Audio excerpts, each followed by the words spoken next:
Hello, and welcome to today's Blue Waters webinar.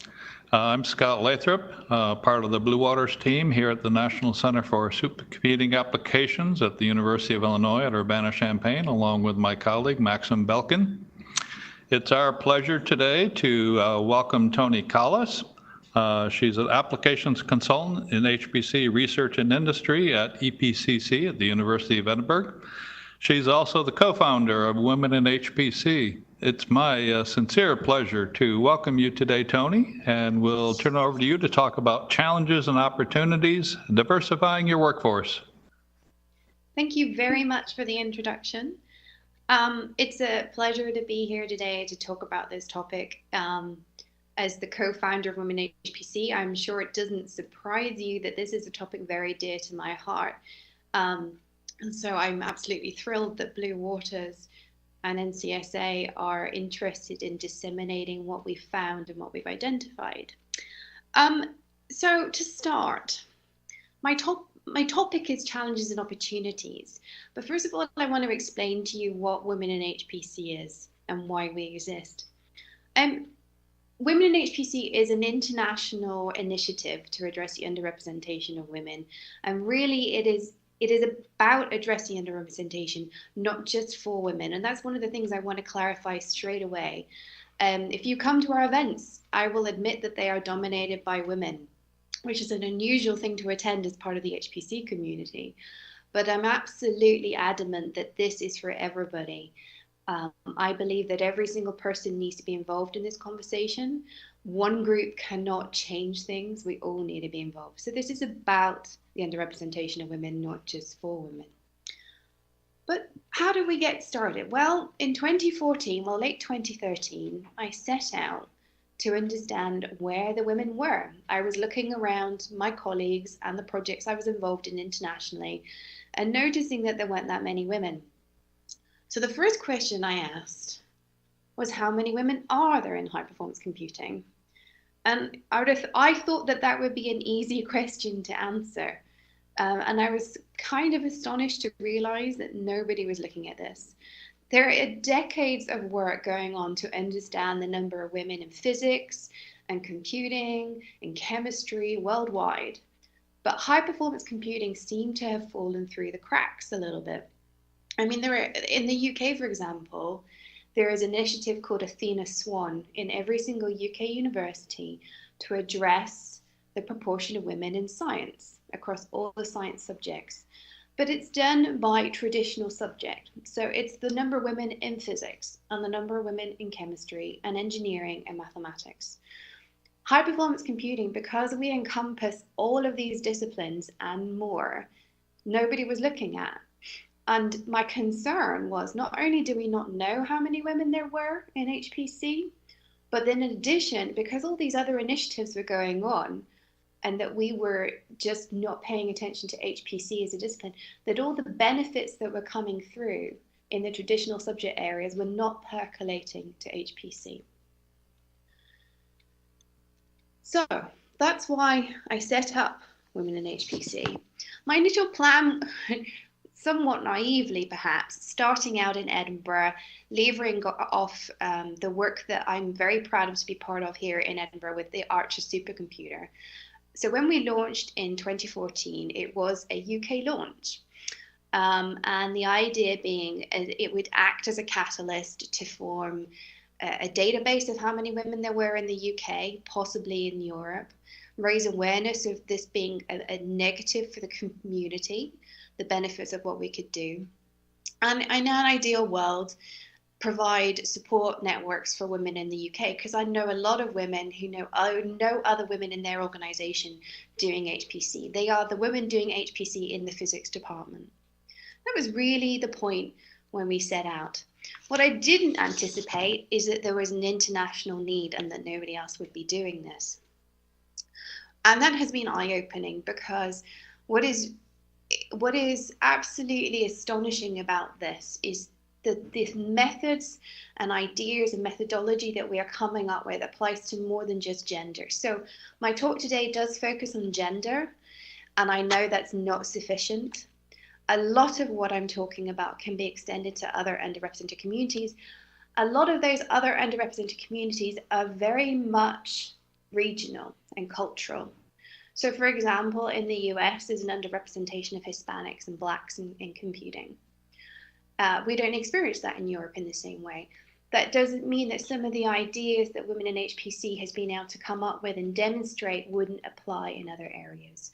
But there is where you need a more regional approach to it. So really it comes down to 3 questions. How many women are there? This is broken down into various parts, of course, in that it's not just how many women are there in HPC, it's where are the women in HPC? Are they in marketing or are they in system administration? And as soon as you start doing that breakdown, you realize there's a huge change there. For any of the people online who have attended the SC conference every autumn in the US, you will know, for example, that the number of women attending the tech program is far fewer than the number of women who attend the exhibit floor. So you also have to be careful when you look at the demographics that you don't just ignore one particular group, and that you understand the breakdown in the same way that I'm advocating that looking at physics and chemistry and computer science, which all feed into supercomputing, is not enough, that we need to look at HPC ourselves. Then the second question is, what can we do about it? Once you've understood the problem, what can you do? Well, I've got a few ideas in this talk, but I will tell you straight up, there is no silver bullet. There is no great solution. If there was, there are enough of us out there in every STEM discipline who care about this enough that we would have fixed it by now. So unfortunately, I don't have a perfect solution. What I do have is lots of initiatives that we can put in place to gradually, incrementally improve things. And this is a marathon rather than a sprint. We aren't going to fix this by next year. So I hope to convince you today that this is worth investing in as a marathon exercise. And the final thing, the thing that I really, really want to emphasize, because I think a lot of the time we forget about, is retention. How do we retain the diversity? It is no good if we bring all these people through the pipeline, but we lose them. And I'll show you in a few minutes how dangerous ignoring retention is. So what do we know so far? How many women are there in the community? Well, the picture I am showing you on the screen right now is a picture taken in Edinburgh last summer of the MPI Forum attendees. And for those of you who have better eyes than me, you might notice that out of the 25 or so attendees, there were just 2 women. That is a fairly typical representation of the community. The absolute optimistic upper limit is 17%. That is a couple of conferences which have reported a 17% female attendance rate. The majority of conferences are far less. SC15 and SC16 both had 13% of attendees that were female. That comes with a caveat though, which, as I mentioned, we know that there's a difference between those that attend the tech program and those that go onto the exhibit floor. And that 13% is across all registrations. So actually those attending the technical program is probably far less, which is reflected by other conferences where PGAS is typically 5% or less. There has been a couple of years where there have been no female attendees at a PGAS conference. And the MPI Forum typically is around 8%. If we compare ourselves to our feeding subjects, because there are very few HPC degrees out there, and the majority of them, if not all of them, are postgraduate programs. So we have to look at where people come from, which is typically physics, computer science, and the other sciences to a lesser extent. We look here, this is the data from the UK of graduates in STEM subjects. Everything other than physics and astronomy is doing better than what we are finding in HPC. With physics and astronomy, they're at 17%. Our absolute most optimistic upper limit is also 17%. Similar numbers are shown worldwide. These numbers fluctuate a little bit, but from what I am seeing, and we are in the early stages of data collection because it is hard to do, I'll talk about why it's hard to do in a little bit. What I'm seeing is that globally, we seem to be less than our feeding in subjects. So it's not sufficient to say, well, the problem is that there aren't enough women doing computer science and therefore they don't come into our community. We're not even getting the women coming through that program into our community.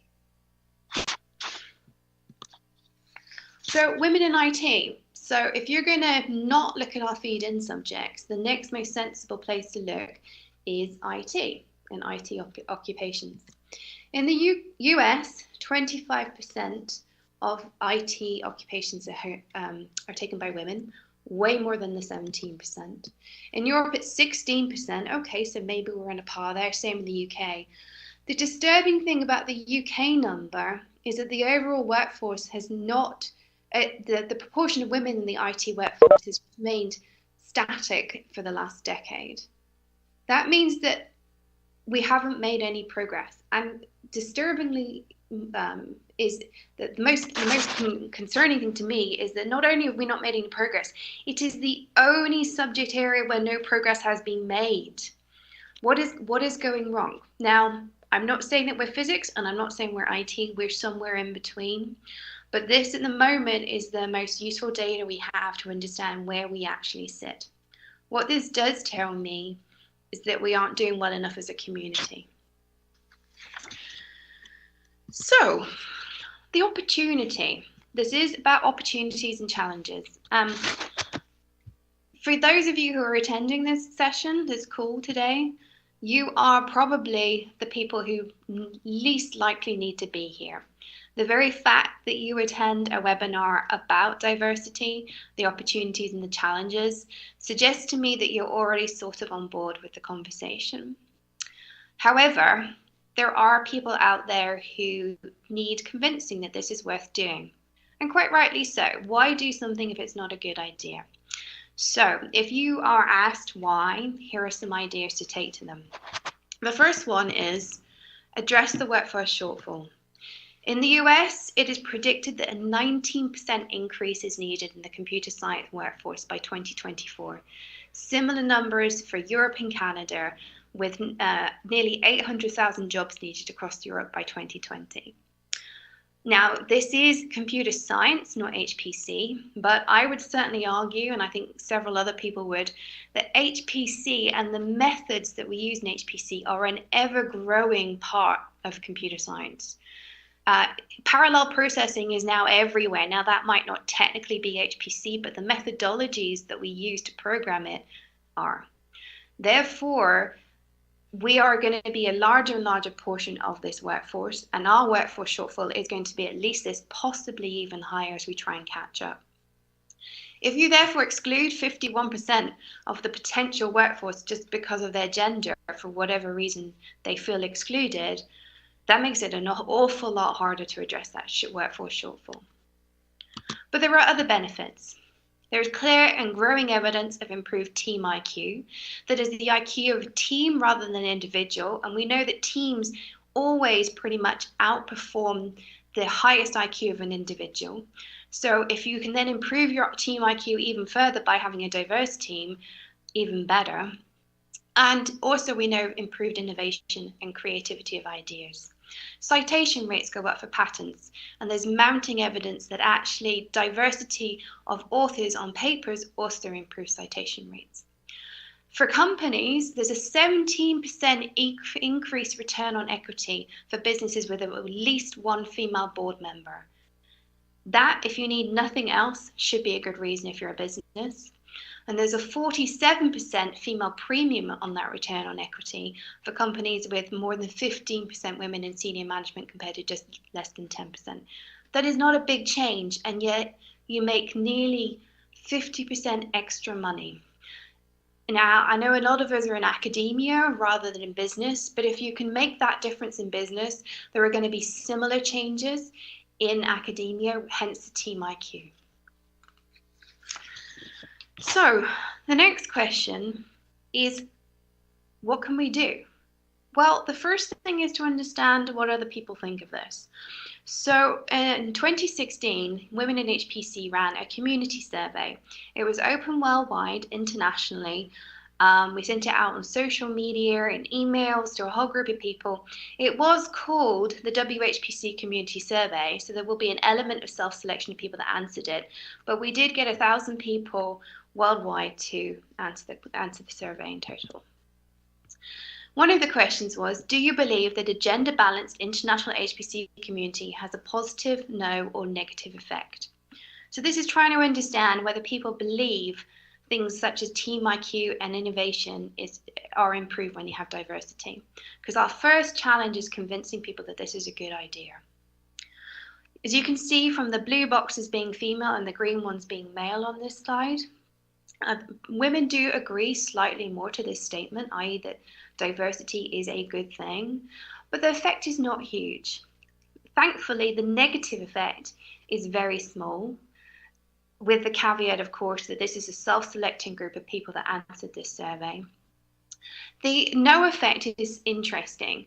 It is significant when you statistically test it, but it is not a big gap. We do need to convince more men than women, but that fits with other data that is now coming out that finds that when it's about the underrepresentation of group, the majority group, in this case men, are less likely to believe the data coming out that shows, one, there's a problem, and two, that there is a benefit by addressing the problem. We know that that's an issue. It doesn't apply to just men. It always applies to the majority group, in this case, men. So what can we do? Well, the first thing is to stop saying things like this. It's not our problem. The problem is down to schooling. The pipeline is leaky all the way up to us. The HPC community cannot influence diversity. The problem is elsewhere. I hear these comments a lot. A lot of people tell me women in HPC should focus on education in schools. And while I think that is an important thing to address, and I really do, what we actually need to be talking about is why we are not getting the women from computer science and physics and chemistry degrees coming into HPC. It is our problem, I would argue. And nobody else is looking at our community. There are lots and lots of amazing initiatives looking at getting girls to do STEM in schools. So I think our community needs to take ownership of this challenge ourselves. We cannot blame others for this. And that brings me to a second point, which is the other reason we need to look at this as our problem is because of the pipeline. In IT, the problem is getting worse.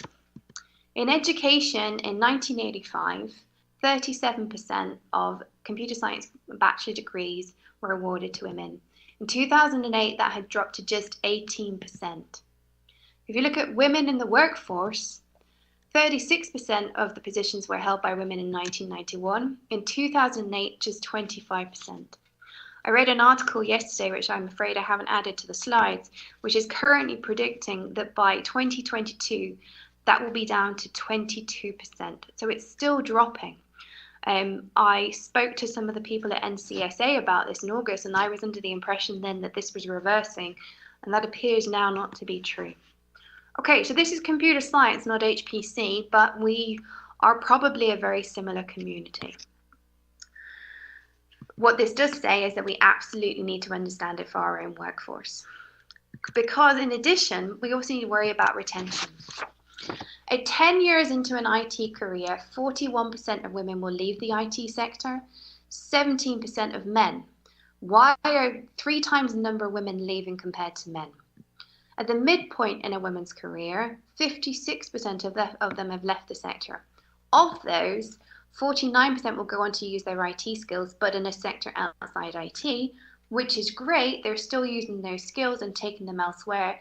From an HPC perspective, that might mean going into a community that isn't necessarily HPC and actually allowing them to use HPC. Fantastic.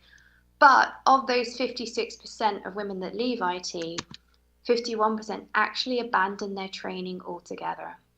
Now, this is not women who are leaving the employment sector. They're not going on to just have children and leave the workforce. This is what women leaving to move into a different career sector. So we're spending all this money as society training people up for 51% of the 56, so roughly 25% to abandon their training. That is not a sustainable model, and it is a big contributing problem to improving the proportion of women in any sector. And therefore, I think we need to understand if this is going on in HPC as well. I'm talking about it from an IT point of view here. I suspect it's true in HPC. And so if there's one thing you took away from today's webinar, it's please go and start tracking information like this in your own organization. And let's see if we happily buck the trend or if indeed we are the same. And then we can start addressing it. So if we want to address it, first of all, we need to understand what everybody thinks. So another question we asked in the survey was whether or not people agreed with the statement, "I never experienced discrimination by colleagues." People were asked to agree to this on a scale of 1 to 5, where 1 was strongly disagree and 5 was strongly agree. And we show the mean score here for men and women. And you will see that there's a statistically significant difference between men and women. Women were far more likely to have experienced discrimination personally than their male colleagues. The next question was about their colleagues, and they were asked to agree or disagree with the statement, "I feel that colleagues in my workplace are treated equally by each other regardless of gender." So this is turning it around and saying, what do I think is going on even if it's not happening to me? Again, there's a gender difference, but the gap has shrunk, which is good news. Men are noticing that there is an issue. They're not just completely blind to it. There is a difference, so we still have awareness raising to do, but it's small. One of the things we asked was for some people to explain their answers. And this is some of the quotes we had. "I sometimes get the impression that professionalism is rather narrowly defined as behave like the stereotypical white male. My department has a weekly meeting on the topic of cosmology. One week, I brought a cosmology paper I wanted to discuss. Right after I mentioned this, a male postdoc in the group said that he wanted to discuss a paper that was not about cosmology and was therefore off topic for the meeting. We discussed that paper instead of the one I wanted. I felt that my suggestion was not taken seriously. Was it because of my sex, my junior status, or something else? I don't know. I haven't attended this meeting since." Whatever else you think about this statement, and we could have a long discussion about whether or not this person was overreacting, underreacting, what should have been done, what shouldn't have been done. The one thing that's really crucial in this statement is, I haven't attended that meeting since then. And this epitomizes one of the reasons why underrepresented groups, and women in this case, are leaving workforces, because they feel that they aren't included. And there are lots of reasons for that. And some of them may be not valid or everybody else is completely oblivious to them. But as long as we fail to address that, we are going to have that leaky pipeline. We have to step up and address situations like this. And crucially, I suspect we need to actually identify that they're happening, because a lot of the time people will not step up and say that this is happening. It will just happen 10, 30, 50 times. And we call these microaggressions or microbiases, and they add up over time and result in people leaving. And again, this applies to men as well as women. And so if you can improve the situation for women, you actually improve retention and happiness overall, and therefore productivity overall. Another statement. "I'm feeling that my personal professional progression is impeded by not granting permission to travel more, visit collaborators, publish publications, etc., when other colleagues have these opportunities." Again, we could have a discussion about whether this was valid or not. We don't have enough information. What is happening here is that this person is feeling that they are not able to contribute in the way they wish. And it's really important that we have transparent processes in place to avoid these kind of situations, one, arising, and two, people thinking that they're arising. So what can we do? This is challenges and opportunities. So let's talk about the good side of things, the opportunity.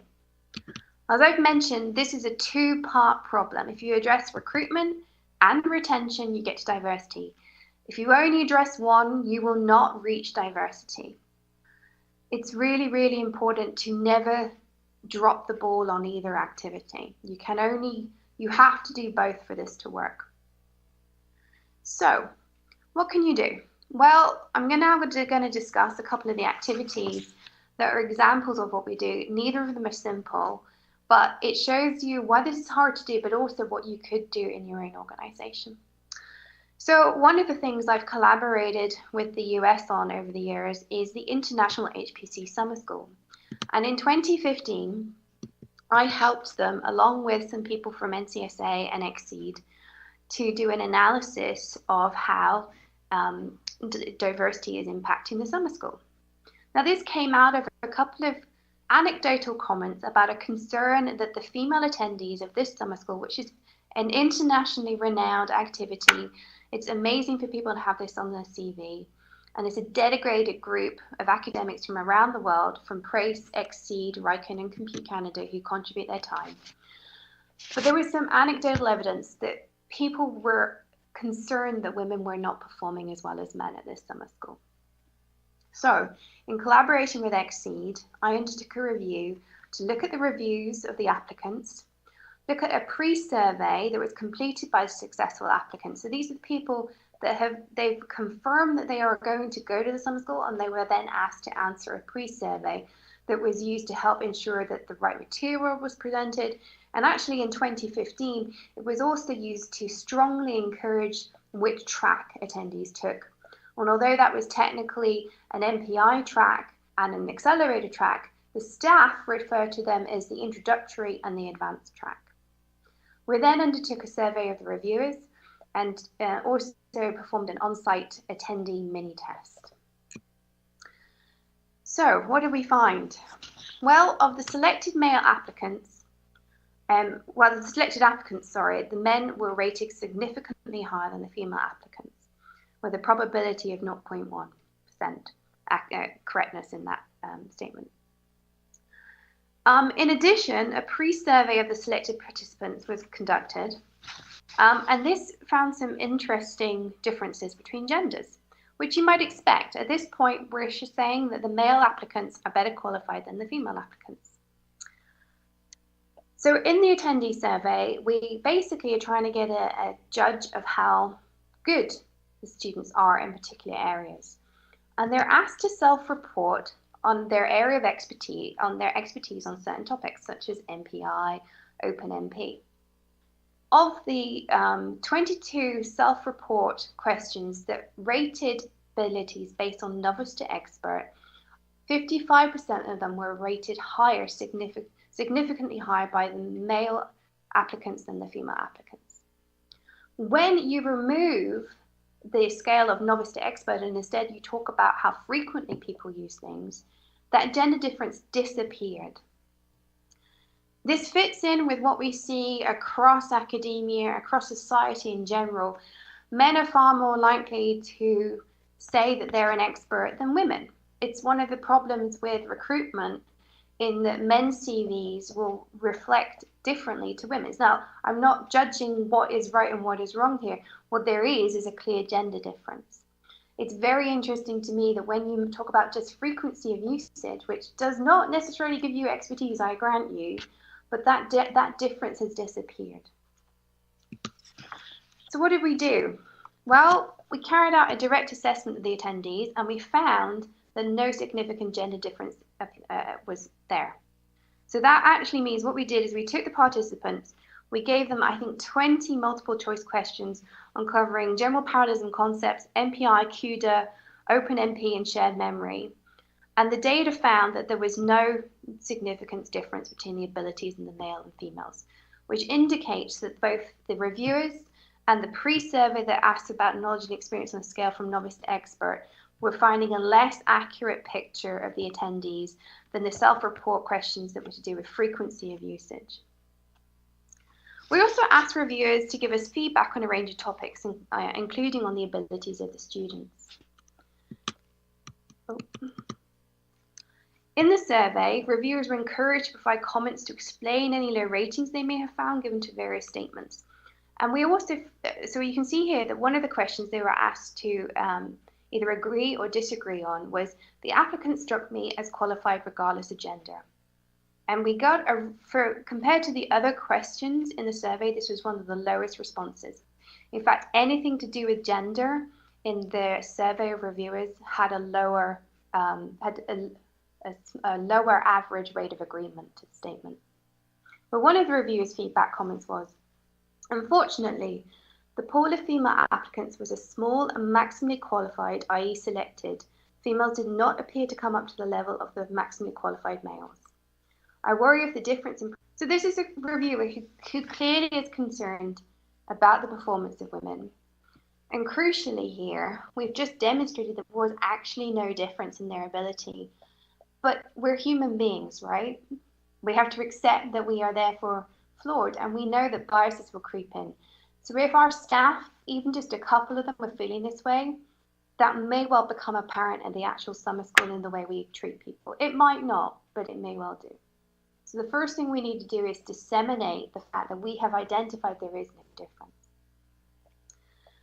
Another comment was, I don't think we deliberately treat women differently, but I think it's very easy for us to implicitly assume that decent female students will take a more applied path while we force a male colleague to start programming. This was an example of a common comment from the reviewers who had assumed where the women were coming from. And actually, in this particular year, we found that there were more female students coming from computer science path than the applied path. So we're constantly making assumptions as human beings about where these women are coming from, and that will reinforce our perception of their abilities and their behaviour. So what did we do to innovate?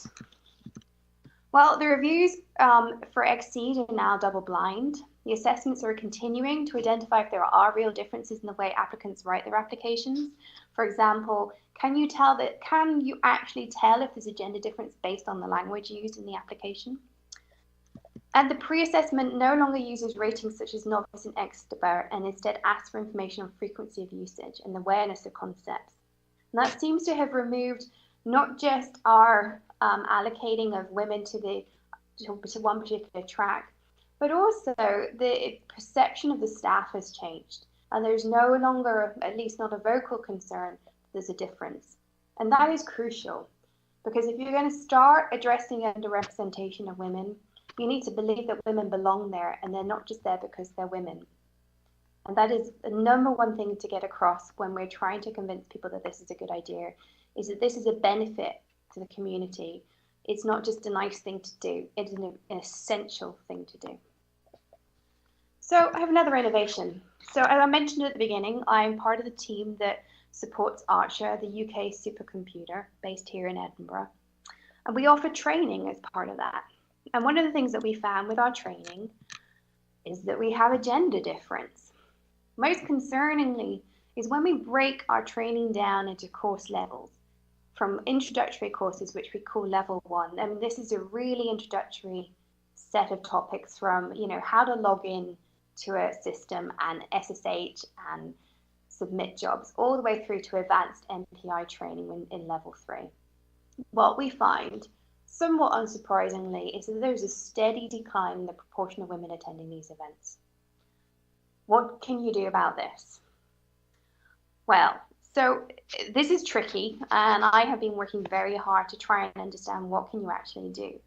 One of the key things that we have done with Women in HPC and Archer is to introduce Women in HPC training.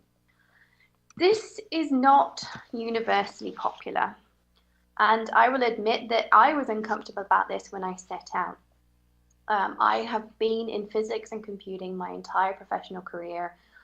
I did not like the idea of putting something on just for women, and so my own biases were kicking in here, but we gave it a go. Our Women in HPC training is led by female instructors and in predominantly female demonstrators. We have had a long look at all our material to look for gendered analogies, metaphors, examples. I've even talked to colleagues about, do they refer to supercomputers as he and she? And the key thing is we advertise it as Women in HPC. We don't make a huge number of other changes, but that's how we advertise it. We never exclude male attendees, and certainly all but one of the courses I've run have had at least one man in the room. But what we do find is that we've got at least 80% women. And it's a very different type of training event. As a trainer, giving these sessions is very different for me, and I know it's different from the attendee. So what happened? This is basically one of our standard training sessions, just branded differently. The feedback we got was very enlightening. I think that a lot of the ladies attending were overqualified for this course. Many of them seemed to already have quite a lot of experience in HPC and were therefore beyond needing an introduction. It was less intimidating signing up to this course knowing it would be mostly women. I really appreciate that this course was for men. It allowed us to interact in a more relaxed environment. The fact that it was aimed at women meant that there was a less pressured and competitive environment. I felt less embarrassed to be stuck or confused as everyone was so kind. There's a but though. One of the first courses I did had this comment on it.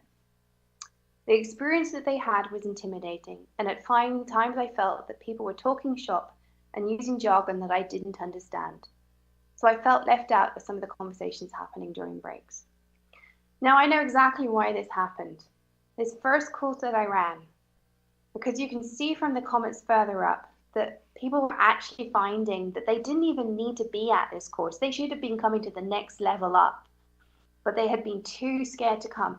I realized partway through the day that I could speed up and give these people what they needed in terms of content. What I didn't realize is that there was at least one person in the room who was left behind. And so if you do sessions like this, be aware that you are attracting people who have previously been too nervous to attend.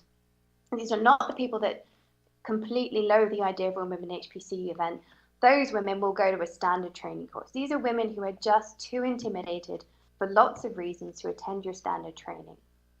But many of them may well actually be more advanced than they need to be in that room, because the whole problem is they do not believe they belong there in the first place.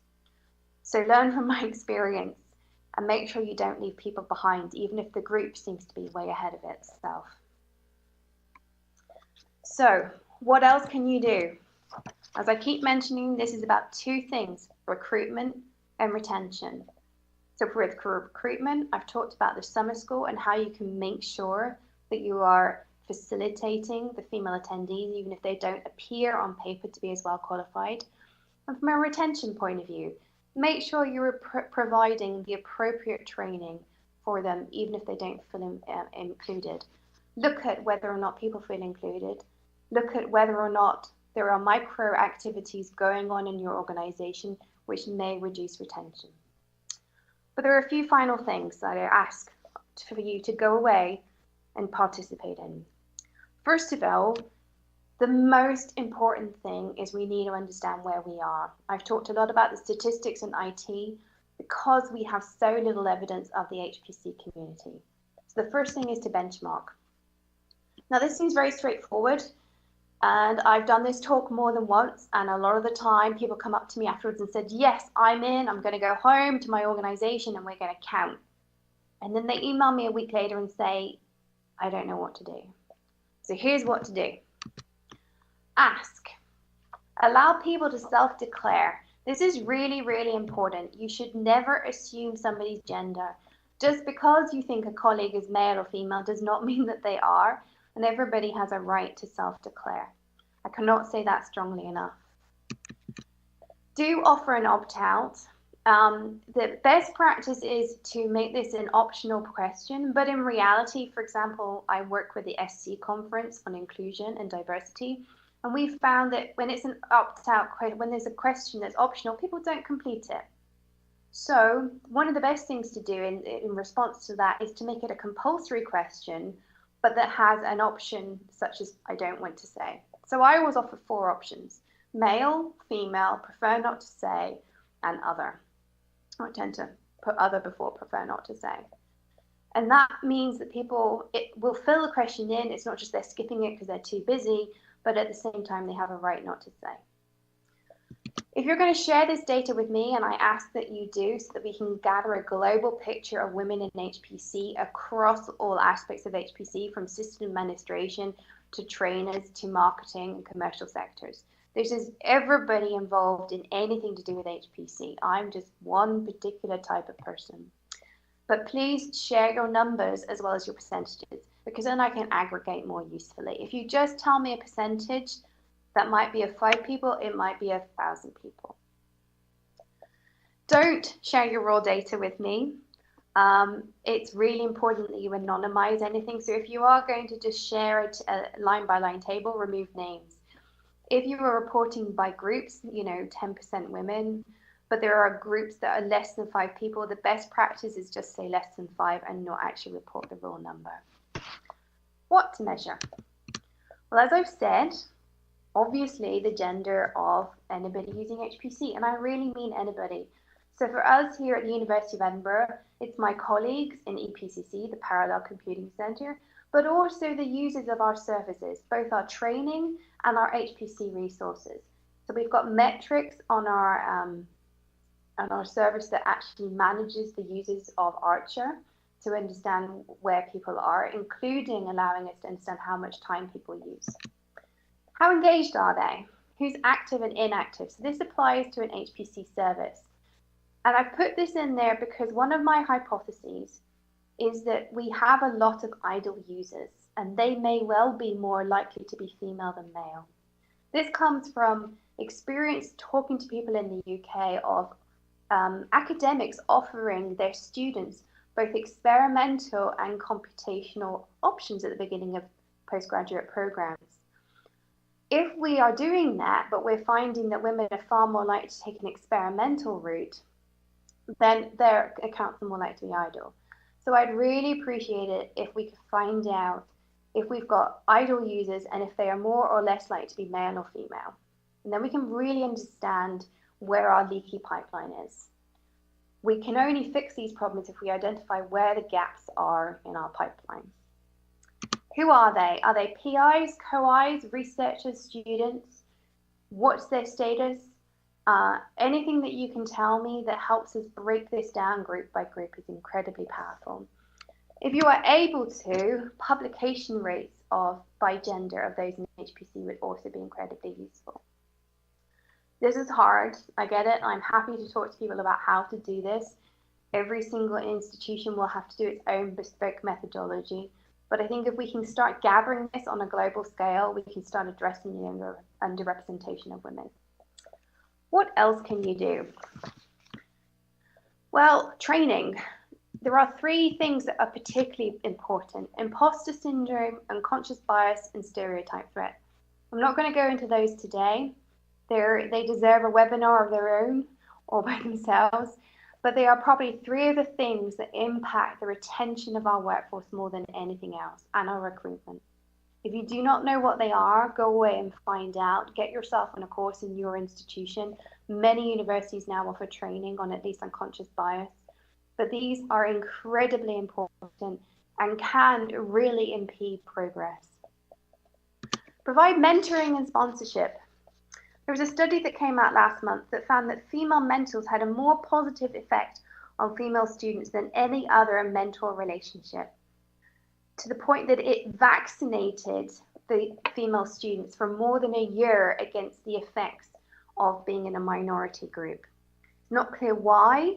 It's not clear whether it's because of role models or a lack of understanding of situations, but this is a real effect. For sponsors, with a sponsor in STEM, women are 70% more likely to have their ideas endorsed, 119% more likely to see them developed, and 200% more likely to see them implemented. So having somebody that stands up for a woman in a meeting and says, she's got a great idea, is really, really powerful. When you have a sponsor, women are 37% more likely to ask for a raise, addressing the gender pay gap that is a great concern right now, and 22% more likely to be satisfied with their rate of promotion. If someone's satisfied, they're far more likely to stay. 30% of women's ideas get green lighted for development versus just 37% of men's. 25% of women's ideas get realized compared to 30% of men's. So we need this sponsorship and mentoring in order to make sure we're making use of the ideas that women bring. Look at family-friendly working policies. Now, this really needs to be done region by region. I could tell you what we do in the UK and what you can do, but the US is very different. Canada is very different again. Look at what you're doing and see if you can improve. See if you can allow more flexible working. Can you allow, for example, if women are likely to return to work early, Can you provide things such as lactation rooms? Can you assist those who are providing care responsibilities to go to conferences by paying for a nanny or a partner to attend as well? Attend Women in HPC events. I will do a shameless plug here for our events at SC. We have a careers theme at SC, and if you click on that link, you will see the full list in November 2017. We start the SC week in Denver with a workshop, a full-day workshop. The first half is about building career skills. It's targeting early and mid-career women and giving them the skills to excel, and make sure that we therefore retain them and they get their full potential. This we're doing because we know that women have fewer opportunities when they're underrepresented. Having said that, every year we have male attendees and they really enjoy these sessions as well, and they apply to everybody. So if you have early and mid-career people who are interested in building their skill development, send them to the Women in HPC workshop. In the afternoon, we will flip it around and focus more on employers and what they can do. And we will have discussions about active processes that can be put in place in the workforce to improve recruitment and retention. We're going to continue that theme throughout the entire week at SC. We have 2 birds of a feather sessions discussing recruitment and actually looking at the process of going through hiring. Where is your pipeline problem? Are you not recruiting? Are you not getting women to apply? If not, why not? What's wrong with your job advert? What's wrong with how you're reaching out with your job advert? If you do get women to apply, are you not getting them through the next stage? Where is your leaky pipeline and what can you do about it? So that BOF is really focused on the recruitment process. And the second BOF is really talking about the diversity of routes into HPC. Now, we've picked women because we are women in HPC, but this applies to everybody. And one of the things we're hoping to highlight with that session is that there is no one perfect route into HPC. You don't have to have a computer science degree. And indeed, some of the most exceptional people in HPC do not have such a degree. The other thing that we will have going on, which is not part of the SC program, but we will be doing on the Tuesday, the 9th, 14th of November in Denver, is a careers evening, one of the sponsors of whom is NCSA, who are supporting this webinar today. And we will be bringing together sponsors to talk about working in their organization with early career and mid-career women looking for new opportunities. It's also just a great opportunity network, and we encourage men as well as women to attend. And I really hope to see as many of you there as possible. If you like what we're doing, try and run your own events. Not everybody can come to SC. I appreciate that. I wish I could do these events all around the world. I don't have the time. If you like what we do, look at organizing something in your own organization. You can set up a mentoring network, hold social events for women to meet each other. This is really powerful if you're in a large university and you have women dotted all around campus who don't know each other, but they're the only women in their department using HPC. Get them together, build that network that helps support people and crucially improves retention. Have a look at your conferences. If you are a conference or a workshop organizer, have you ever considered why you don't have enough female keynotes? If you do have enough female keynotes, fantastic.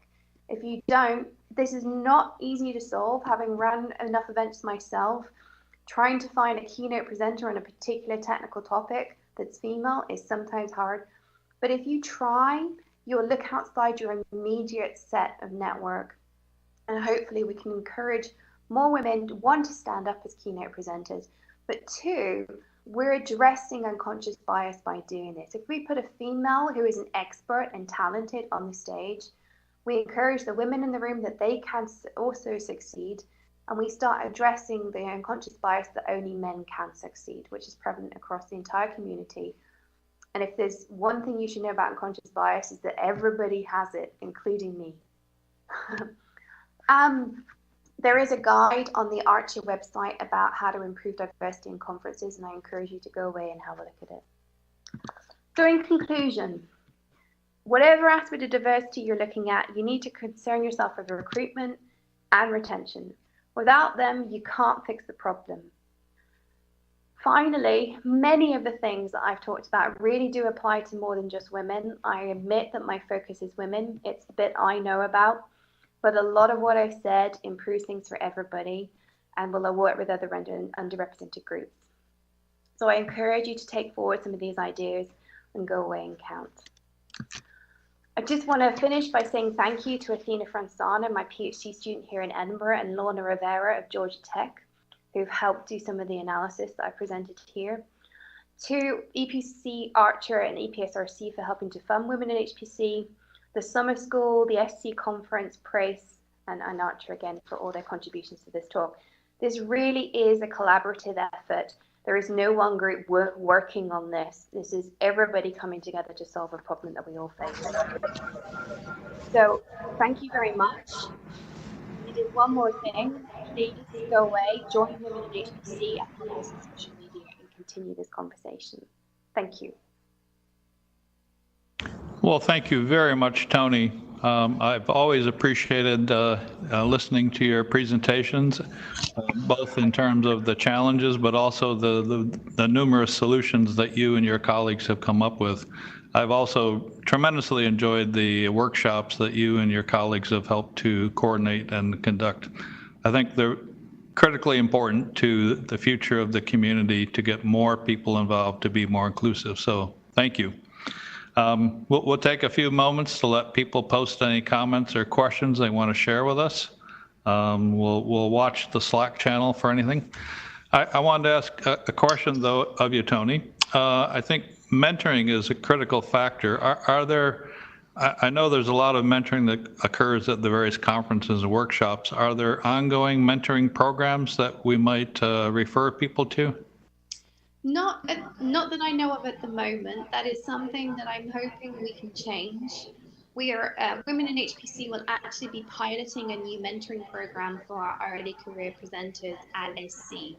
And if that comes together and we have enough volunteers, we're hoping to extend that to a longer term mentoring scheme. I would say if anybody's interested in getting involved, please let me know. You can email me at info@womeninhpc.org or look for Tony Collis at EPCC online and you'll find me. That will require a lot of volunteers. So if you're interested, please do get in touch. The other question I might ask of you, you mentioned people forming their own local groups, their own local chapters, what have you. Are you trying to track that? If there are individuals listening that want to get involved, is there a way they can find those activities in their own organizations or campuses or organizations?